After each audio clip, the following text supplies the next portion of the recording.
Buenas, buenas noches, Cristel. Buenas noches, Marcos. Sol Azucena, Aaron Quispe, Saúl Félix. Hola, Carmen, ¿cómo está? Buenas noches. Jacqueline Selena, Alessandra Franco, Johan, ¿qué tal?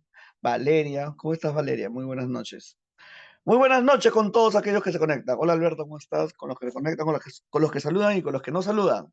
¿Qué tal? ¿Cómo estás? Saluda, pues. Saluda, saluda. Mínimo, ¿no? Hola, profesor, ¿qué tal? No te cuesta nada. Ya, hola Julio, ¿cómo estás? Sergio, ¿qué tal?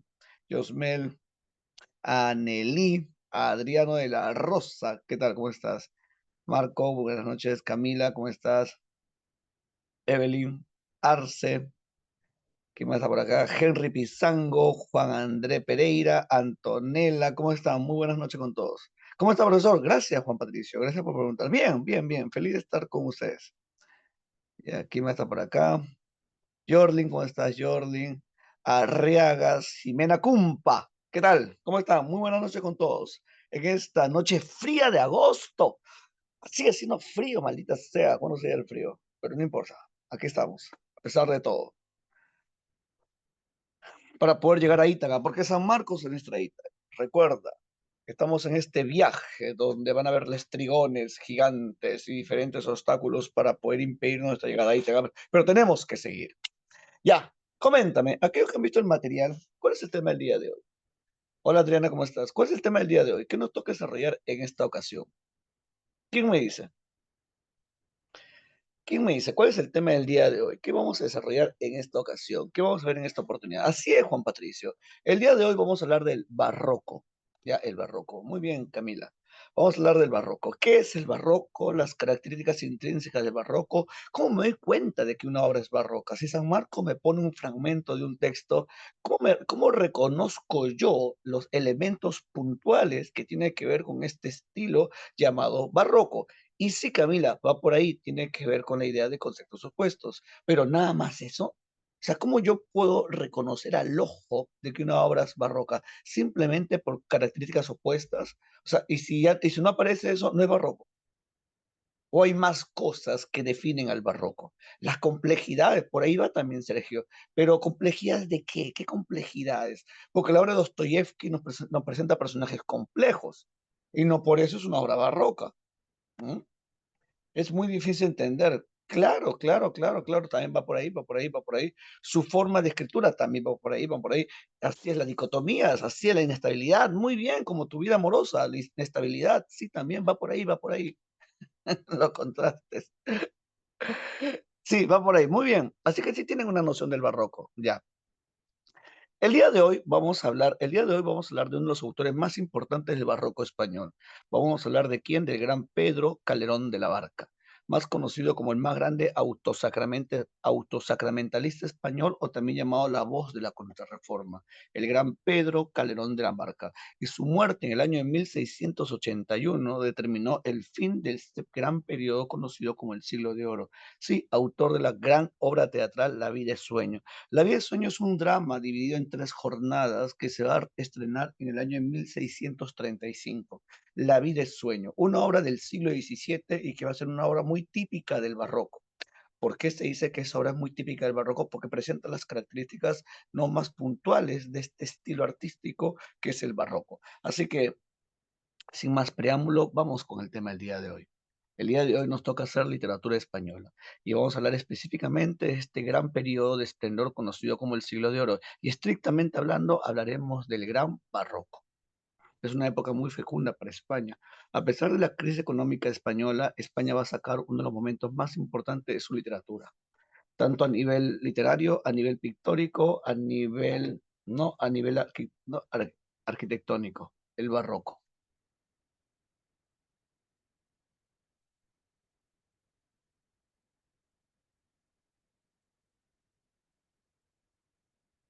Ya. Ujú. Brian, por favor, para compartir pantalla, no puedo compartir pantalla.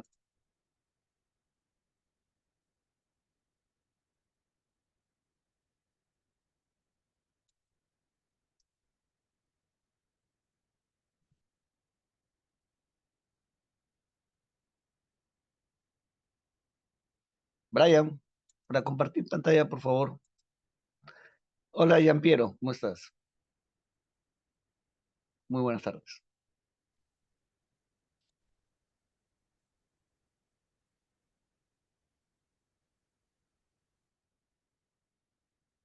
Mm,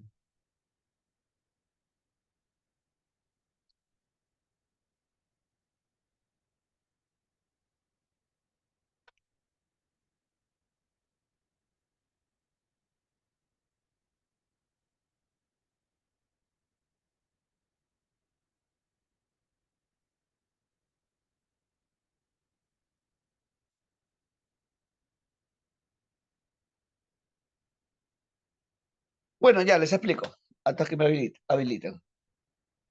El barroco viene de la palabra portuguesa berrueca. ¿Y qué significa berrueca? Berrueca significa perla deforme. Inicialmente, el término barroco era utilizado de manera despectiva y peyorativa. Decir que una obra era barroca era decir que una obra es deforme, que se aleja del sentido armónico de belleza. En un comienzo era de manera insultante, peyorativa. Pero con el paso del tiempo, el barroco terminó designando a una etapa, a un periodo de nuestra literatura. Ya, el barroco.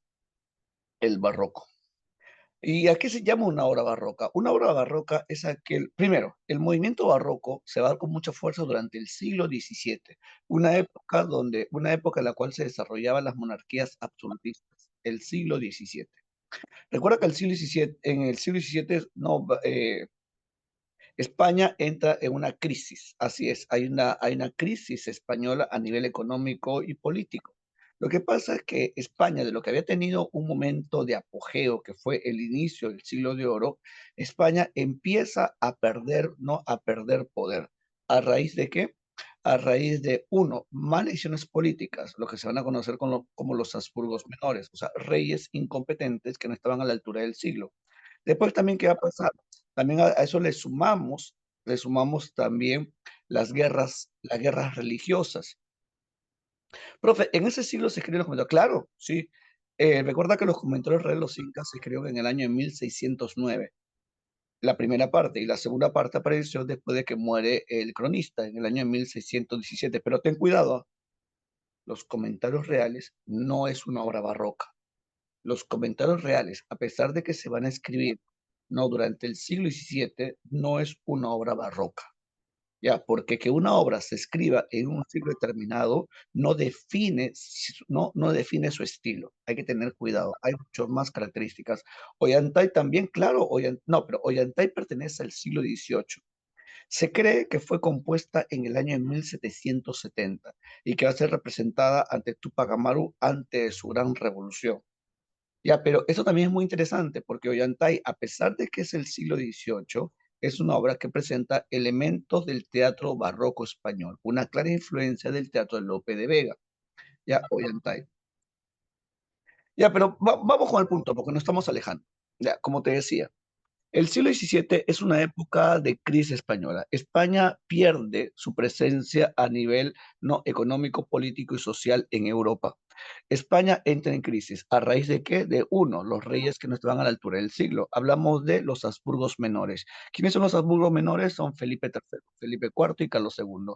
Reyes incompetentes. Los Habsburgos van a llevar a España a una crisis. A eso le sumamos también las guerras por la fe, porque recuerda que en esa época la iglesia protestante empieza a ganar terreno. ¿Recuerdan ustedes que Martín Lutero apareció en el año 1517 y sacó sus 95 tesis? Y esas 95 tesis van a llevar a que aparezca una nueva interpretación de la Biblia, lo que se va a llamar la iglesia protestante. Ya sucede que la iglesia católica eso la afectó de muchas maneras. En la iglesia católica se van a reunir en Trento y tras el concilio de Trento viene lo que es la contrarreforma.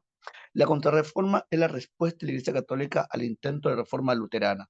Y van a haber un montón de guerras por la fe. Y España va a financiar esas guerras. ¿Por qué España financia esas guerras? Porque recuerda, los reyes españoles, ¿cómo se hacen llamar? Los reyes españoles se hacen llamar reyes católicos. Y si se hacen llamar reyes católicos, ¿eso qué quiere decir? Que todos estos reyes van a luchar por la fe católica. Y no solamente luchan, sino que también van a buscar no imponer sus creencias, y más aún en las colonias americanas, porque recuerda que en esa época América vivía bajo el virreinato del Perú. Claro, y aparece la Santa Inquisición, que fue una de las conclusiones del Concilio de Trento. La Santa Inquisición, ¿no? Hablamos también de la compañía, la formación de la compañía, la formación de la Compañía de Jesús, ¿no? Y un montón de cosas que ustedes saben por HU y HP. ¿Ya? Sucede que ¿no? Sucede que en esta época los españoles van a financiar muchas guerras por la fe, y también le sumamos los desastres naturales, las pestes, invasiones, desastres que van a hacer que España se merme su poder. Por eso que España entra en crisis. Y en ese periodo de crisis económica se va a dar el barroco con mucha fuerza, y el barroco se caracteriza por esas complejidades estructurales en oposición a la armonía renacentista. ¿Se acuerdan ustedes cuál era la idea de belleza durante el siglo XVI, en la época en la cual brillaba el Renacimiento? Para los autores renacentistas, la belleza tenía que ver con la armonía, el equilibrio, la simetría. Es bello siempre y cuando esté armónico. Es bello siempre y cuando mantenga un equilibrio. Gracias, Brian. Ya mantenga un equilibrio, ¿sí? El número de oro, sí, por ahí va también, ¿no? Lo que es la armonía áurea, ¿te acuerdas? Eh, ya, sucede que en el barroco se opone a esa armonía. Para el artista barroco, lo bello ya no es la armonía. Para el artista barroco, lo bello es lo muy complejo, lo muy elaborado. Si para el Renacimiento la belleza es la armonía, el equilibrio, la mesura, para el barroco lo bello es lo complejo, lo muy elaborado, la desmesura, y hasta se podría decir lo deforme. Para el barroco, lo bello es lo deforme. Así que si tu amiga está con un muchacho cuya belleza se aleja de la idea de equilibrio y le gusta un chico deforme, es porque ella tiene un conocimiento, tiene una idea de belleza anacrónica propia del siglo XVII, así que ella tiene una concepción de belleza barroca. Así que la próxima vez, cuando veas a tu amiga con su enamorado de la mano y veas que ese chico es deforme, ¿tú qué le vas a decir? Habla barroca, porque recuerda que para el barroco lo bello es lo deforme. Ella tiene una idea de belleza del siglo XVII. Así es, la belleza, no la belleza compleja, la belleza deforme. Es que ese chico no es feo, sino que su belleza es anacrónica, ¿ya? Con razón, profe, con razón. Claro, así es. Una belleza del siglo XVII. Solamente ustedes no entienden eso. Ustedes no entienden eso. Ya, vamos. Profe, o sea, lo barroco es lo muy elaborado. Sí, profe, pero ¿qué quiere decir con muy elaborado? Uno, palabras cultas. El artista barroco busca más que todo palabras muy elevadas, palabras muy cultas. Otro, van a mostrar mucha erudición. Recuerda que la erudición es un gran saber. ¿Pero saber de qué, profe? Mitología griega.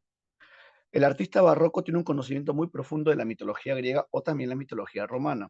Es por eso que cuando uno lee un poema barroco, una obra barroca, vas a encontrar un montón de referencias mitológicas. Y esas referencias mitológicas lo van a utilizar como si fueran metáforas.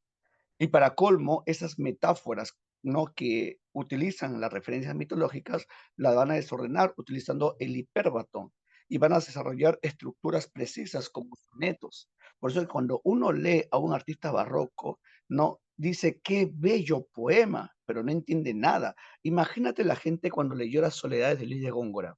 Recuerda que Luis de Góngora es el máximo poeta barroco. La gente leía Góngora y que decía, joder, tío, pues este poeta está de coña, tío. Pues este poeta está flipante. Oye, este verso está que mola. Oye, estos versos en veras son un deleite para el oído. Oye, tío, joder, ¿y de qué trata el poema? Joder, pues no entiendo ni hostias. Pues este poema es muy hermético. Pues está muy bonito, pero no entiendo ni hostias, tío. Es verdad, no entiendo nada. Es por eso que a Luis de Góngora, ¿cómo lo llamaron? A Luis de Góngora lo llamaron el ángel de las tinieblas, debido a esa concepción, ¿no? Debido a esa estructura de su poema, ¿no? A esa difícil comprensión de las palabras tan cultas y elaboradas que desarrollaba. Por eso que Luis de Góngora fue llamado el ángel de las tinieblas, el gran Luis de Góngora. ¿Y cómo se llama su obra poética? Se va a llamar Soledades, o también tenemos la fábula de Polifemo y Galatea. Profe, una pregunta. Antes del barroco, ¿qué etapa está? Antes del barroco está el Renacimiento. Después del barroco está el neoclasicismo. ya, neoclasicismo.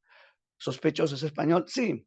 Chicos, le tengo que confesar algo, yo soy europeo, ya, aunque ya sé que parezco peruano, pero yo soy europeo, tengo una raíz vikinga. Ujú. Sí, sí, sí, yo nací en las costas de Finlandia. Sí, ya sé que parezco peruano, pero no.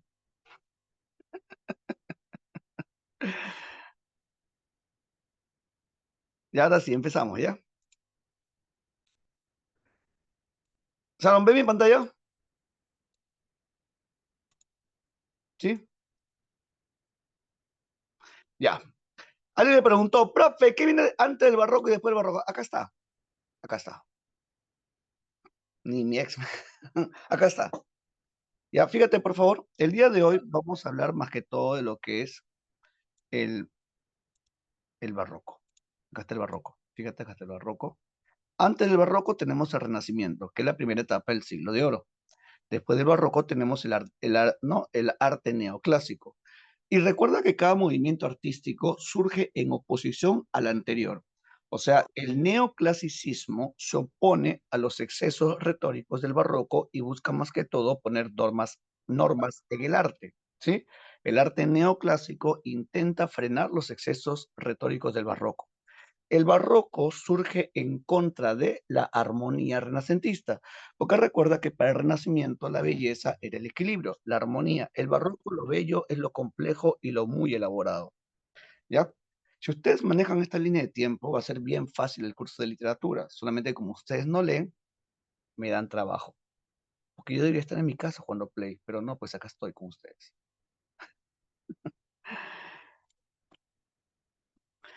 Estos son los grandes muchachos del siglo de oro.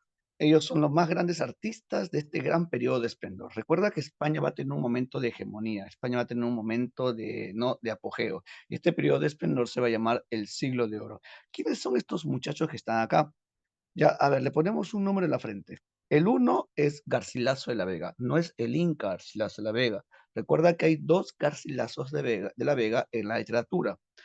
El primer Garcilaso de la Vega es el español, poeta español que nació en Toledo y murió a la corta edad de 32 años, muy conocido por sus églogas y fue comparado con Francesco Petrarca. Por eso que el que está acá, él es conocido como no, el Petrarca español, autor de las églogas, siendo la más conocida la égloga número uno, la de Salicio y Nemoroso. ¿Quién es el otro Garcilaso de la Vega? Es el peruano. La diferencia es que el peruano es Inca Garcilaso de la Vega. Ya, el peruano nació en el Cusco, es un mestizo, un cronista.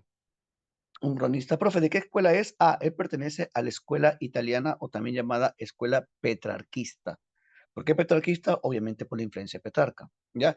El peruano es el Inca Garcilaso de la Vega.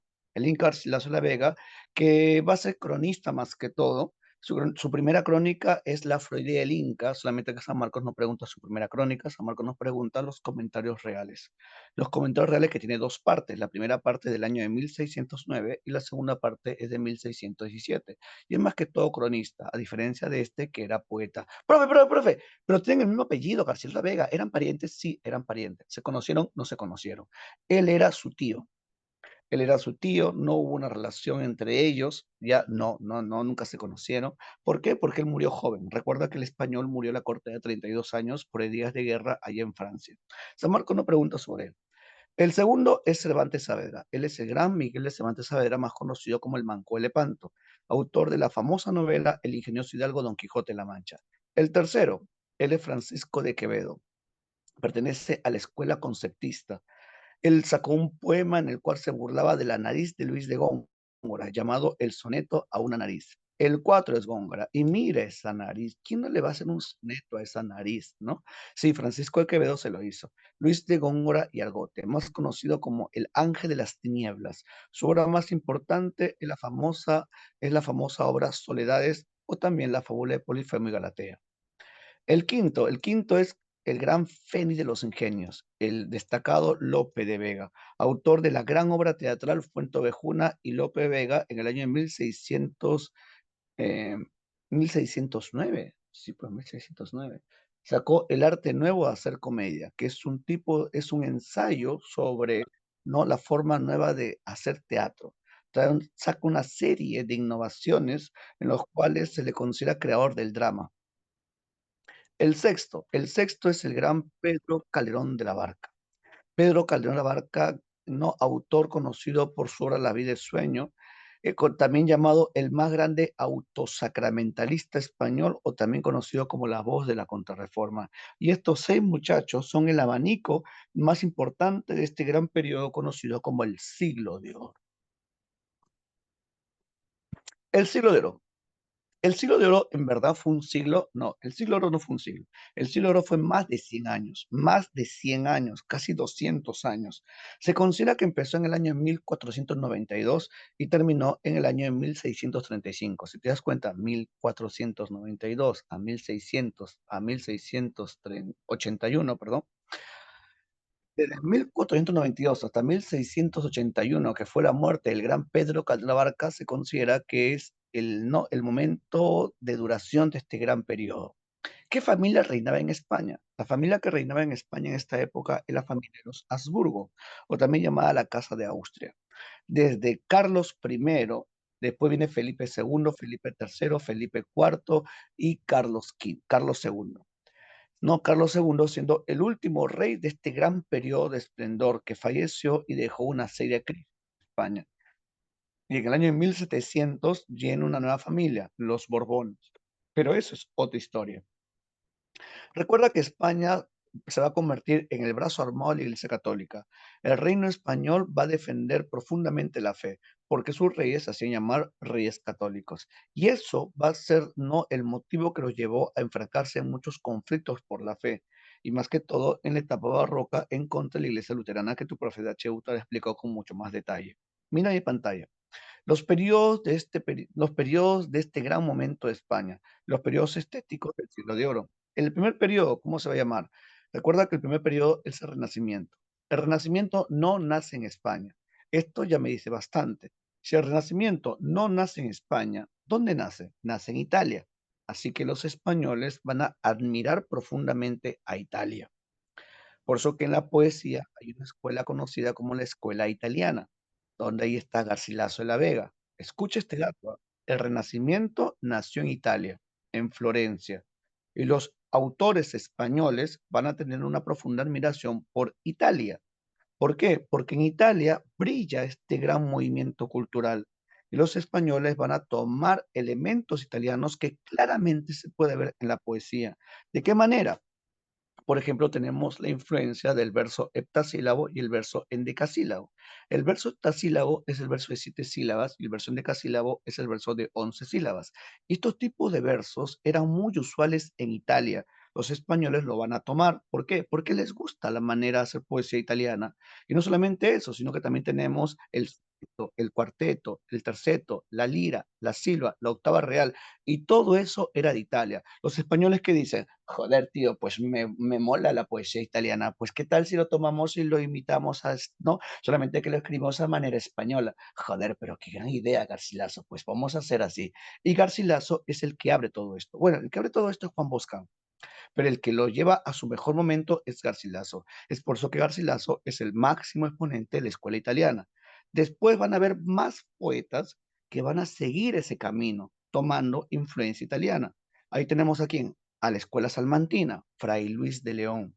¿Por qué salmantina? Porque él es de Salamanca. Fray Luis de León, salmantina, Salamanca. Ya Fray Luis de León no hace poesía amorosa como lo hacía Garcilaso. Él hace poesía, él es un fraile, fíjate, Fray Luis de León. Él hace poesía religiosa, poesía reflexiva, una poesía ascética, pero no tomando la influencia italiana. O sea, Fray Luis de León toma los versos heptasílabos y endecasílabos, hace una estrofa particular que es la lira, para hacer poemas que reflexionen sobre la vida tranquila en el campo, a la vida retirada. Es su extenso poema compuesto en 17 liras de Fray Luis de León. Después tenemos otras escuelas, como la escuela sevillana, donde tenemos a Fernando Herrera, que sigue tomando la influencia italiana. Después en el barroco tenemos la escuela culterana y la escuela conceptista. En la escuela culterana, ahí está Luis de Góngora. Y en la escuela conceptista tenemos a Francisco de Quevedo. Y todos estos muchachos siguen tomando la influencia italiana. ¿Qué quiere decir? Siguen tomando el verso heptasílabo, el verso endecasílabo, el soneto, el cuarteto, solamente que sus poemas, la temática es distinta, pero la forma es forma italiana. Recuerda, la poesía a la manera de la poesía italiana. Los españoles admiran a Italia, solamente que su contenido va a variar. Y lo del barroco era mucho más complejo, mucho más elaborado, ya que vamos a ver en un momento. El barroco. El barroco recuerda que se opone a la idea armónica del Renacimiento, porque para el Renacimiento la belleza tenía que ver con el equilibrio, para el barroco la belleza es esto. Mire esta imagen. Esto es un claro ejemplo de barroco. Ya, profe, ¿por qué? ¿Cómo yo puedo reconocer visualmente el barroco? Fíjate, la enorme cantidad de detalles. El barroco buscaba esto, detalles, ¿no? Lo exagerado, así es Quispe, lo exagerado, los detalles, lo que se conoce como el horror al vacío. Algo más, fíjate, el metal que utilizan es el oro, por tanto, el arte barroco es muy suntuoso, busca más que todo, ¿no? Saturar el ambiente, ¿no? Enervar los sentidos. Esto es el barroco. ¿Y qué lugar es este? Esta es una iglesia. Eso quiere decir que el barroco se va a convertir en la manifestación artística de la Iglesia Católica. ¿Por qué? Porque recuerda que la Iglesia Católica, tras el Concilio de Trento, va a luchar en contra de la reforma luterana y, no, y la Escuela Católica va a tomar como medio de difusión de su doctrina el estilo barroco. Y aquí en América Latina, no, la Iglesia Católica se preocupa porque no quiere que llegue la influencia luterana, no quiere que aquí prolifere, no, la religión protestante. Es por eso que van a saturar, no, diferentes lugares con un montón de templos. Van a haber un montón de iglesias en Lima, en Ayacucho y en provincia. Y la pregunta es, ¿iglesias de qué estilo? Estilo barroco. El barroco. Profe, o sea, me está diciendo de que el arte virreinal tiene influencia barroca. Así es. Profe, porque el virreinato es la época en la cual hay un sometimiento a España. Y si usted acaba de decir de que los españoles buscan imponer su fe, por tanto, la fe no impuesta por los españoles es una fe difundida más que todo con el estilo barroco. Así es, mi querido precario. Así es.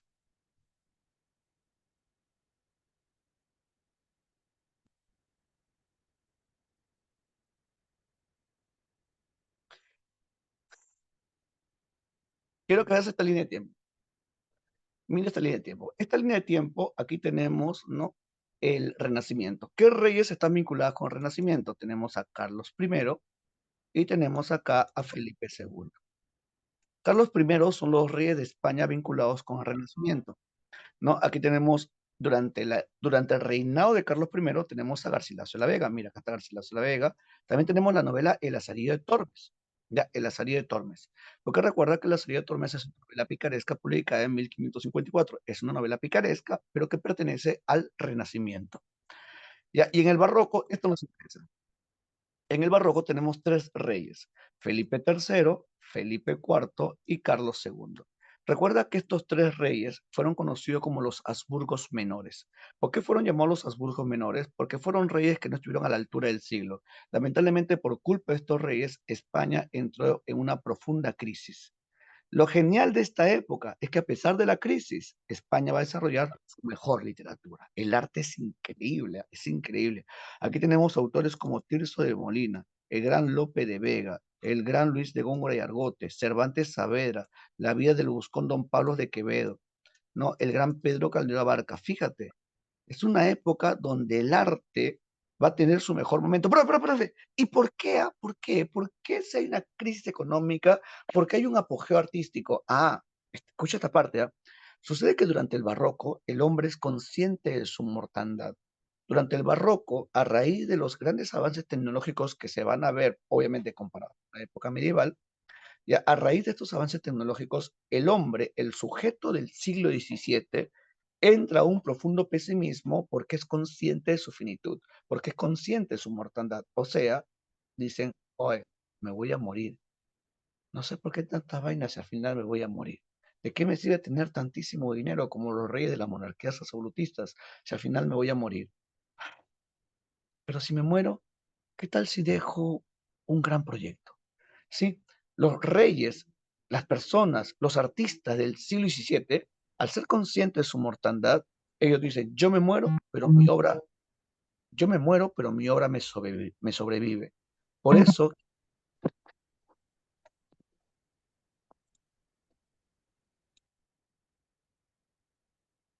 ya, por eso es que el artista del siglo XVII, al ser consciente de su finitud, ellos intentan dejar un manifiesto de su época. O sea, yo me voy a morir, pero mi obra me sobrevive.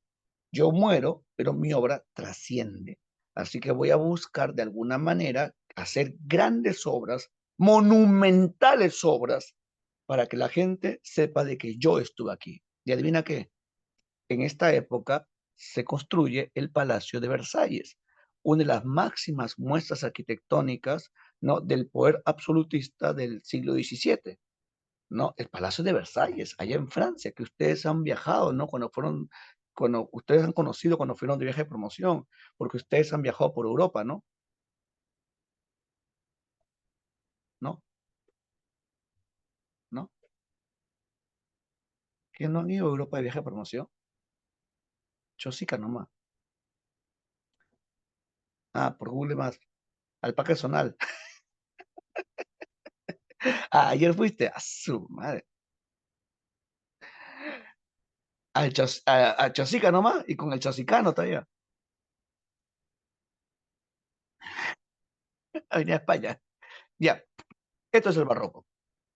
Y el día de hoy vamos a hablar de su teatro. ¿Ya? Recuerda, el teatro no nace en España. Si ustedes hacen memoria, el teatro no nace en España. El teatro nació en la antigua Grecia. Nació por culto a Dionisio, ¿no te acuerdas? El dios del vino, la fertilidad y los excesos, el gran Dionisio. Ya sucede que el teatro que surgió en Grecia, el teatro va a darse en Europa. Ojo, el teatro es antiquísimo. El teatro tal cual lo conocemos y el teatro que hemos heredado es el teatro del siglo V antes de Cristo, esta famosa época conocida como el siglo de Pericles. Siempre existe un profe que me recuerda que solo salgo a la esquina de mi casa. Ay, Anneli, pero tienes que salir, pues hay un mundo afuera, Anneli, ¿no? Que está expectante de conocerte. Tienes que salir, Anneli. No puedes estar encerrada en tu habitación como un otaku marginal. Ya tienes que salir y disfrutar del día. Salir me aburre, pero me secuestra. Bueno, ¿qué es salir? Ya, escucha, mis queridos marginales. Seguimos. Ya, como te decía, el teatro tal cual nosotros hemos heredado, ¿qué es salirse? Ya, como te decía, el teatro tal cual hemos heredado es un teatro que viene de los griegos. Recuerda que el español que tú y yo hemos heredado, este español cuando apareció en la Edad Media. Ya, escúchame, el español tal cual tú y yo hemos heredado, ya esta apareció en la Edad Media. Así que es en la misma Edad Media donde tenemos las primeras manifestaciones teatrales en el idioma español, en la Edad Media. Y recuerda que la Edad Media en Europa estaba dominado por una fuerte cristiandad. Recuerda que la Edad Media es el famoso milenio oscurantista, donde tú no podías contradecir la palabra de Dios en la tierra, el libro sagrado, el dogma de fe. Así que las primeras obras teatrales en España, en idioma español, ya va a ser de contenido religioso. Y este tipo de obra se va a llamar autosacramental. Autosacramental. Escúchame, las primeras obras teatrales en España se van a llamar autosacramental, ¿sí? A ver, Teófilo me pregunta, profe, ¿por qué se le llama a Sófocles el más trágico? Ya, la pregunta está mal hecha. Sófocles no es el más trágico. Sófocles es el mejor trágico. El más trágico es Eurípides, ¿ya? ¿Por qué se le llama a Sófocles el mejor trágico? Porque sucede de que eso se lo da Aristóteles. Es que Aristóteles, en su obra La Poética, menciona de que Edipo Rey es la obra paradigmática, la obra perfecta. Y si Edipo Rey es la obra perfecta, por ende, en consecuencia, su autor Sófocles es la mejor tragedia. ¿Sí? Si Edipo Rey es la mejor tragedia, Sófocles, su autor, es el mejor trágico. La pregunta es, ¿y por qué Aristóteles dice de que Edipo Rey es la mejor tragedia, la tragedia modélica, la tragedia paradigmática? Porque Edipo Rey cumple con todas las características que él define que debe cumplir toda obra teatral. Edipo Rey cumple con la catarsis, cumple con la mimesis, cumple con las unidades teatrales, ¿no? Y con demás características que Aristóteles no se pone a estudiar. ¿Sí? Ya, volvemos al tema. Y Antígona es excelente, claro. Dentro de las obras de Sófocles, a mí la que más me gusta particularmente hablando es Antígona. Sí, a mí me gusta mucho. Ya, seguimos. El teatro en España apareció en la época medieval y la primera obra teatral en España va a ser de contenido religioso. Esta obra se va a llamar El auto de los Reyes Magos. Es una obra del siglo XII, El auto de los Reyes Magos, ¿ya? Recién llego, ¿de cuánto me perdí? Te perdiste de todo, Teófilo, te perdiste de todo. Por eso que estás haciendo preguntas que no tienen nada que ver con el tema. Gracias, Teófilo, gracias. Me siento halagado. Ya, seguimos. Ya, como te decía, ¿ya? El teatro en España apareció en la época medieval. La primera obra teatral en español fue hecha por clérigos. ¿Quién es el nombre del autor? No lo sabemos. ¿Y cuál es esa obra? Se va a llamar El auto de los Reyes Magos. La primera obra teatral en idioma español se llama El auto de los Reyes Magos. Es un auto sacramental o también llamado auto de fe. Ya, auto sacramental o auto de fe que va a ser compuesto de manera anónima. Con el paso del tiempo, las obras teatrales van a ampliar sus temas allá en España. De lo que era un teatro religioso se va a convertir en un teatro profano y van a desarrollar una diversidad de temas. Y así el teatro poco a poco empieza a manifestarse en España hasta que llega este momento. ¿Ves acá? Ya el siglo de oro. Y esta es una lista de los autores del siglo de oro. Son los más importantes autores del siglo de oro. Fíjate esta lista que está hecho. ¿Ya? Los más importantes autores del siglo de oro. Entre los autores que nos interesan tenemos dos. Tenemos al gran Lope de Vega, conocido como el Feni y los Ingenios, y tenemos al gran Pedro Calderón de la Barca, conocido como el más grande autosacramentalista español. Ya, este periodo en el cual aparece Calderón de la Barca y Lope de Vega es el siglo de oro. Escúchame, durante el siglo de oro, el máximo momento de España, tenemos dos autores, Lope de Vega y Calderón de la Barca. ¿Quién es mayor? Lope de Vega. Lope de Vega aparece primero y Lope de Vega no desarrolla un teatro de tipo popular. ¿Por qué se llama teatro popular? Porque lo que hace Lope de Vega es tomar temas que pertenecen a una tradición popular. Lope de Vega, en sus obras teatrales, toma obras que pertenecen a un imaginario popular y las representa. Y la gente amaba a Lope de Vega. Sí, Lope de Vega se va a convertir en el máximo referente de ese teatro popular.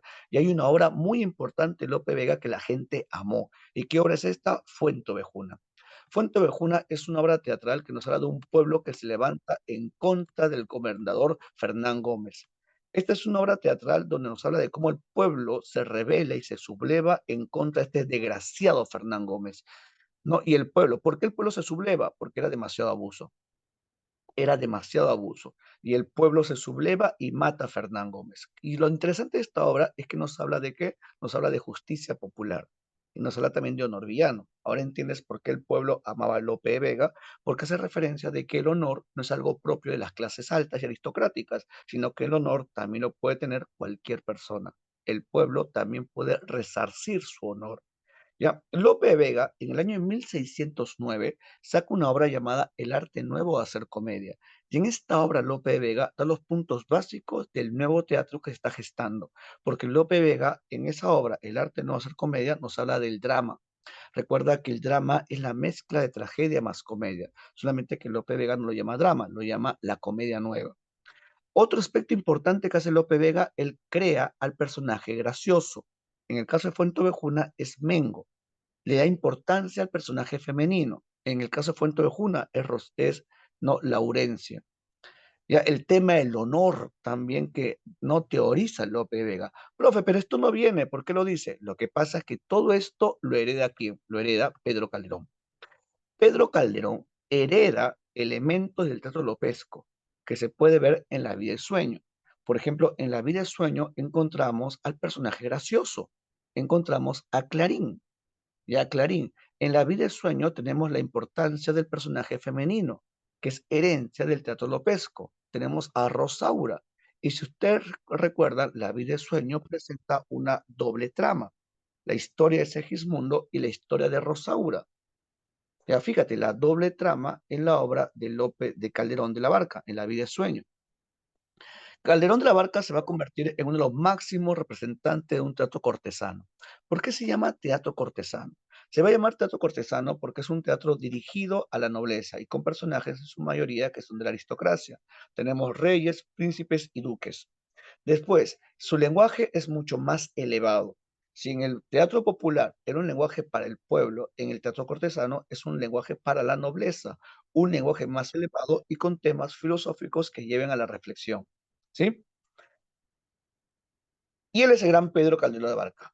Pedro Calderón de Barca recuerda que este hombre fue llamado el más grande autosacramentalista. ¿Por qué fue llamado autosacramentalista? Porque él tiene más de 80, no uno, no dos, no tres, 80 autosacramentales.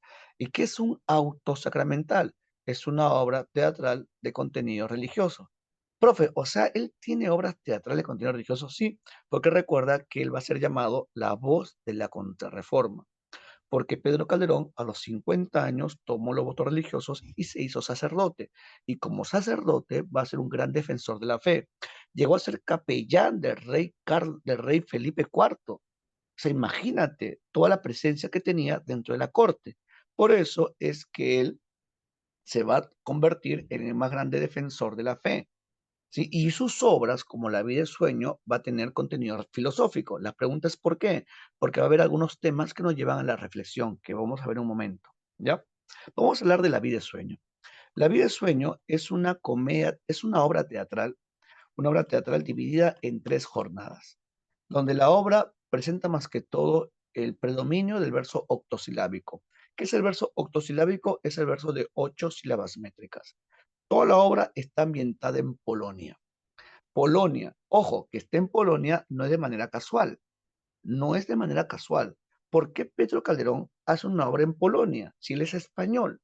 Porque sucede que Polonia fue uno de los lugares que va a ser recuperado para la fe católica.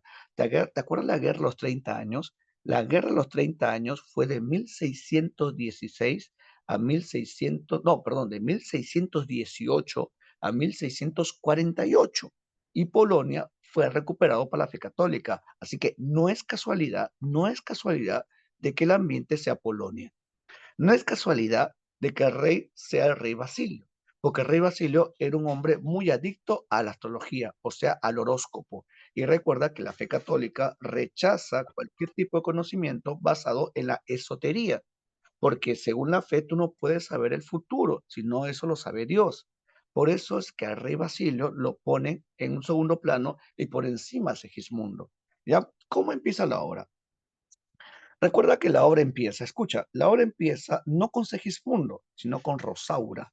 Rosaura está con su criado Clarín, caminando con dirección a Polonia, y Rosaura va vestida de hombre y en su cinturón lleva una espada con dirección a Polonia porque ella quiere matar a un maldito. ¿A quién quiere matar? A Astolfo, porque Astolfo le ha roto el corazón. Y recuerda que las mujeres ya no lloran, las mujeres fracturan. Así que, chicas, si alguna vez un hombre te rompe el corazón, rómpele la cara. Así es. Si alguna vez un chico te rompe el corazón, rómpele la cara, porque las mujeres ya no lloran, fracturan.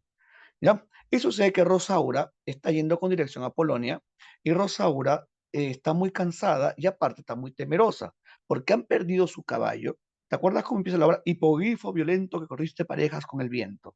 Hace referencia a su caballo que lamentablemente se ha desbarrancado. ¿Ya? Así que ellos están cansados y están buscando un lugar donde guarecerse porque está anocheciendo y están en un bosque. En ese afán de buscar en ese afán de buscar un lugar donde guarecerse, a lo lejos ven una torre. Cuando se acercan a la torre, escuchan lamentos y Clarín, que es su criado y a la vez el personaje gracioso, Clarín se asusta y Clarín se quiere refugiar. A Rosaura le gana más, ¿no? Más la duda, ¿qué está pasando? Y se acerca y escucha a alguien que se lamenta. ¿Quién es esa persona que se lamenta? Esa persona es Segismundo. Segismundo dice lo siguiente, este es el primer gran monólogo de Segismundo. Salón, lee conmigo. Cuando Rosaura se acerca, escucha estas quejas. ¿Qué dice Segismundo? ¡Ay, mísero de mí, y hay infelices! Apurad si los pretendo, ya que me tratáis así. ¿Qué delito cometí contra vosotros naciendo? Aunque si nací ya entiendo. ¿Qué delito he cometido? Bastante causa ha tenido vuestra justicia y rigor, pues el delito mayor del hombre es haber nacido. Mira, el delito mayor del hombre es haber nacido. ¿A qué alude esto? Esto alude al pecado original, porque recuerda que la fe católica nos dice de que todos nacemos con pecado. Y si está diciendo aquí en el verso, ¿qué delito he cometido? Ah, ya entiendo, haber nacido. Está aludiendo al pecado original, Sebas, el pecado original. ¿Ya? Después Segismundo sigue en su reflexión. ¿Y qué dice Segismundo? Solo quiero saber para apurar mis desvelos, dejando a una parte silos el delito de nacer. ¿Qué más pudo ofender para castigarme más? ¿No nacieron los demás? Pues los demás nacieron. ¿Qué privilegios tuvieron que yo no goce jamás? Nace el ave y con galas que le dan brisa su apenas es flor de pluma o ramillete con alas, cuando las etéreas alas corta con velocidad, negándose a la piedad del nido que deja en calma, y teniendo yo más alma, tengo menos libertad. Fíjate, Segismundo está que se compara. Dice, oye, mira, un pájaro muy bonito, qué chévere, pero no entiendo. Yo, que tengo más alma, tengo menos libertad. ¿Por qué sabe tiene más libertad que yo? Y aquí Segismundo está que se compara con los animales, ¿no? Intentando entender por qué la falta de libertad. Y en este primer monólogo de Segismundo, tipo Eren, acá tenemos un otaku. Ay, con razón el olor. Ya, bueno, sucede que, no, Segismundo está reflexionando y aquí, ¿quién interrumpe el monólogo de Segismundo? Rosaura. Cuando Rosaura interrumpe el monólogo de Segismundo, ya Segismundo actúa salvajemente. Lo bueno es que Rosaura también le cuenta sus penas. Rosaura, fíjate que está vestida como hombre. En su cinturón lleva una espada, la espada de su padre. No, y Rosaura le cuenta sus penas, el por qué se dirige a Polonia, contra quién se va a vengar, cómo es que su honor ha sido mancillado. Y es aquí Segismundo se calma hasta que alguien descubre a Rosaura. ¿Quién descubre a Rosaura? Clotaldo. Clotaldo es el vasallo del rey Basilio, el más leal de todos. Es tan leal Clotaldo que Clotaldo se dedicó por completo a cuidar de Segismundo. Nadie sabía la existencia de Segismundo, nadie. Y Clotaldo lo alimentaba. Clotaldo lo alimentaba, Clotaldo le hablaba hasta que Rosaura, no, Rosaura interfiere en los planes del rey. Y Clotaldo, como tenía la orden de cuidar a Segismundo y matar a cualquier intruso, ¿qué hace Clotaldo? Los captura.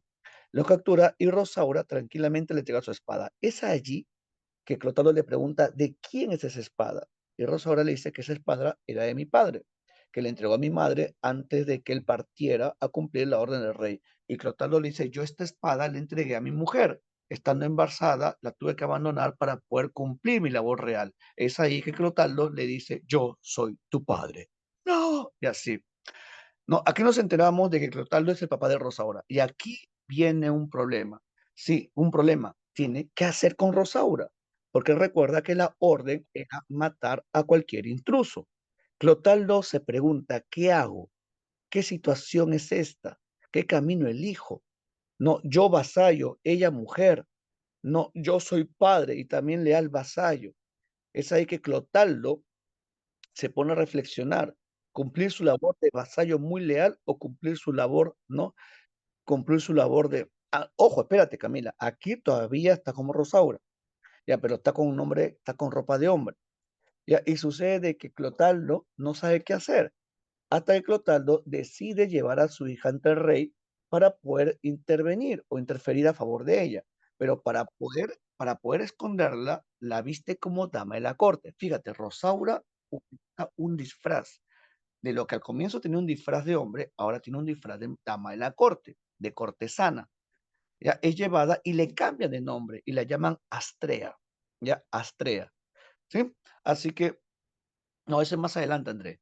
Y sucede que es llevada y justo en ese momento, cuando es llevada ante el rey, aquí el rey Basilio decide contarles a todos que tiene un hijo y quiere ponerlo a prueba.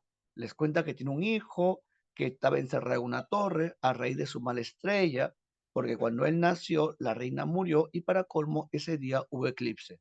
Y quiero ver si el hombre predomina las estrellas. Quiero poner a mi hijo a prueba. Si actúa bien, lo dejamos gobernando, pero si actúa mal, lo volvemos a su cadena. Así que necesito de ustedes que me sigan en esta prueba.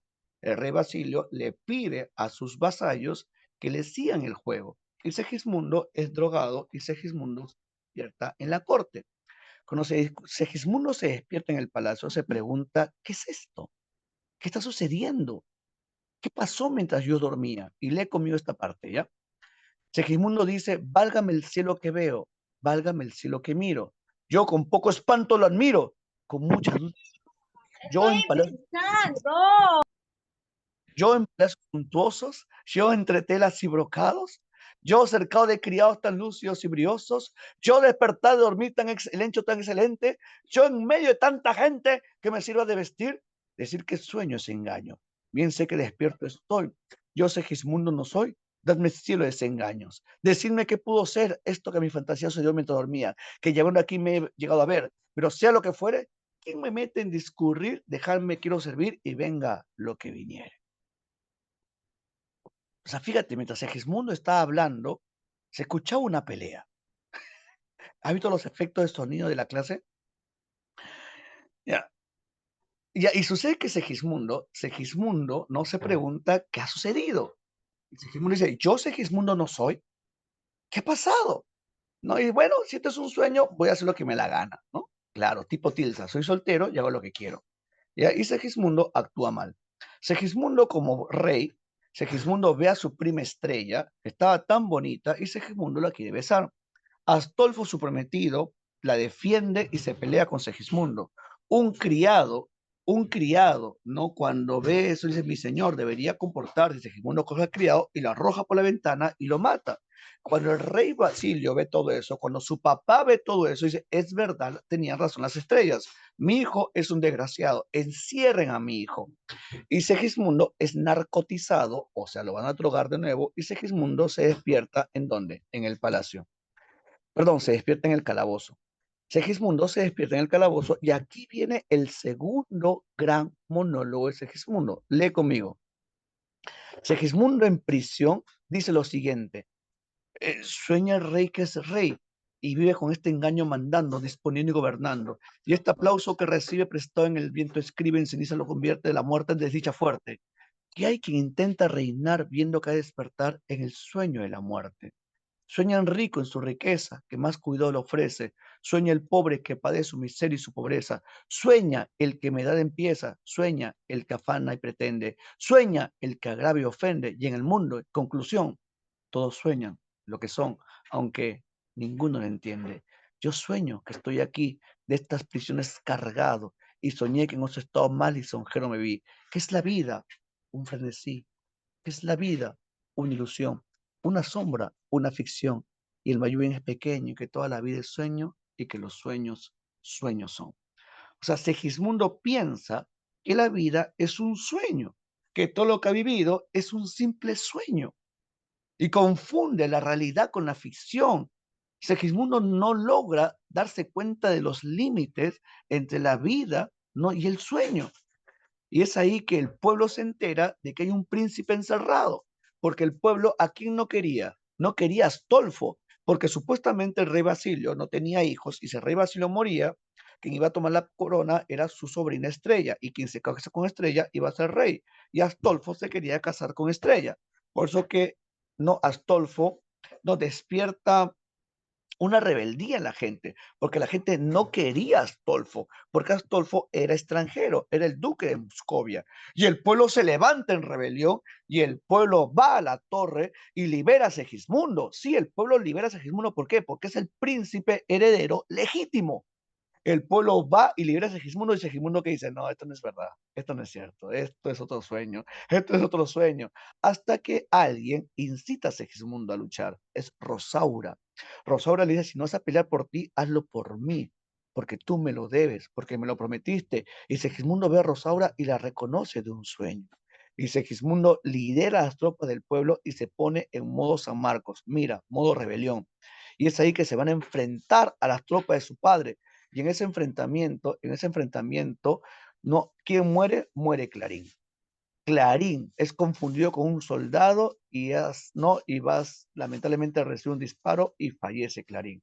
Es ahí de que el rey, junto con sus leales vasallos, no, ellos aceptan la derrota y le dicen, hijo, que tan noble acción otra vez en mis entrañas te engendra. Príncipe eres, a ti el laurel y la palma se te deben.